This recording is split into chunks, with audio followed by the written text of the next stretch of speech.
என்னத்தான் ஒரு ஃபங்க்ஷன் வந்தால் கல்யாண மண்டபத்தில் வச்சு தனி இலை போட்டு சாப்பிட்ற பழக்கம் இருந்தாலும் ஒரு ஃபங்க்ஷன் வீடுன்னு வந்துச்சுன்னா இதே மாதிரி ஒத்துமையாக ஒன்றா உட்காந்து சாப்பிட்ற பழக்கம் இன்னும் எங்கள் ஊரில் இருக்குங்கிறத காட்டுற மாதிரி இன்னும் வரைக்கும் இந்த திருநெல்வேலி மேலப்பாளையத்தில் அது வந்து கடைபிடிச்சிட்டு வருது. அதே போல் தாங்க வீட்டில் கூட ஒன்றா உட்காந்து சாப்பிட்ருக்க மாட்டாங்க.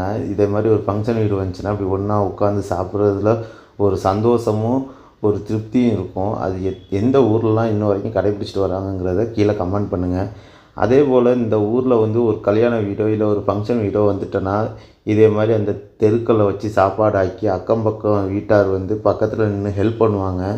அதே மாதிரி அவங்க வீடுகளையும் கொடுத்து அதே முன்னாடி காமிச்சோன்னா அதே மாதிரி அந்த சாப்பாடு வைக்கிறதுக்கும் உதவி பண்ணுவாங்க. அதே போல் என்னத்தான் வந்து இப்போ உள்ள மாஸ்டர்கள் புதுசாக வந்தாலும் சரி, அந்த பழைய மாஸ்டருக்கு உண்டான ஒரு கெத்து ஒரு மரியாதைங்கிறது தனி தான். ஏன்னா பழைய காலத்து மாஸ்டர்லாம் வந்து அவங்க மசாலாலே வந்து எல்லாமே அவங்களுடைய கைப்பக்குவத்தை வந்து காட்டி வச்சுருவாங்க. ஆனால் இப்போ உள்ள மாஸ்டர் எல்லா பேருமே அஜினோமோட்டோ இல்லாமல் எங்களுடைய கைப்பக்குவம் இல்லைங்கிறது வந்து மனசுக்கு ரொம்ப வருத்தத்துக்குரிய செயலாக இருக்கும். ஆனால் இவர் அப்படியாப்பட்டதுலேருந்து கொஞ்சம் மாற்றமாக இருக்கிறாரு. இவர் பேர் தாங்க ரசூல் மாஸ்டர். இவர் எனக்கு நினைவு தெரிஞ்ச நாட்டிலேருந்து இன்னும் வரைக்கும் இவர் சமையல் மாஸ்டராகவே இருக்கார். இவருடைய கைப்பக்குவம் எப்படி இருக்குன்னா மசாலாலே அவருடைய கைப்பக்குவத்தை வந்து காட்டிடுவார்.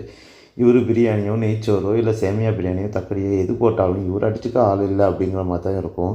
இவருடைய சமையலில் எத்தனை பேர் சாப்பிட்ருக்கீங்க, யாரெல்லாம் சாப்பிட்ருக்கீங்க கீழே கமெண்ட் பண்ணுங்கள். மற்றொரு வீடியோவில் பார்க்கலாம். அஸ்ஸலாமு அலைக்கும்.